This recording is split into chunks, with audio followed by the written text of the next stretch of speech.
Le texte de la résolution sur le Sahara a été voté ce vendredi et sans l'abstention de la Tunisie et de la Russie, on aurait pu dire qu'il a glissé comme un couteau dans du beurre.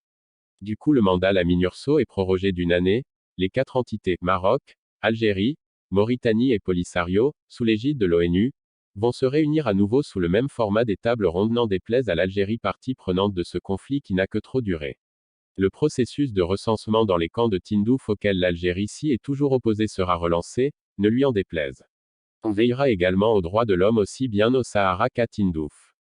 La nomination Staffan de Mistura en tant qu'envoyé personnel du secrétaire général pour le Sahara occidental ayant donc été entérinée, c'est donc vers une reprise constructive du processus politique que l'on se dirige. On n'occultera nullement que la résolution réaffirme son plein soutien au représentant spécial du secrétaire général de l'ONU, Antonio Guterres, le chef de la MINURSO, Alexander Ivanko.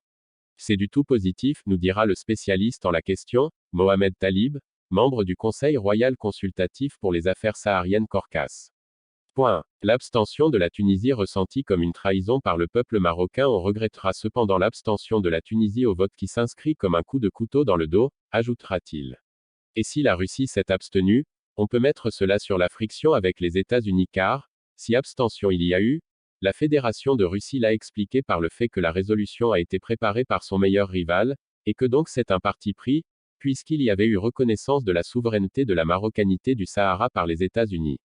C'est donc plus un reproche. La Chine a voté pour, le Vietnam aussi, tout comme le Kenya qui pourtant ne nous voue pas ses meilleures sympathies et qui préside au Conseil de sécurité.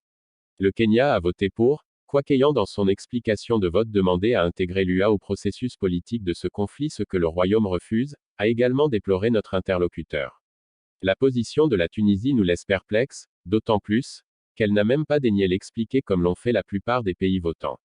Le représentant tunisien n'a pas levé sa main pour le vote en s'inscrivant en tant qu'abstentionniste et ne s'en est pas expliqué. On ne voit pas ce que veut vraiment la Tunisie. Rien de nouveau sous le soleil du Sahara et l'Algérie en prend pour son grade et de conclure grosso modo il n'y a pas eu de changement dans le texte initial, la responsabilité de l'Algérie a été soulevée, son implication dans le processus des tables rondes est plus que jamais imposée, ce qu'elle a rejeté récemment, Guergara n'a pas été évoqué et on a mis le viol du cessez-le-feu sur le compte des séparatistes. Bref, tout est positif et on peut dire que la seule fausse note c'est la Tunisie, on aurait aimé qu'elle vote contre et qu'elle explique pourquoi. Pour nous autres, citoyens, on gardera à l'image ce soutien royal alors que la Tunisie venait de subir un attentat terroriste pour nuire à son tourisme, le roi Mohamed VI prenant un bain de foule avec les Tunisiens sur l'avenue Habib Bourguiba pour relancer ce tourisme atteint. C'est tout dire de la fraternité de ce pays envers nous.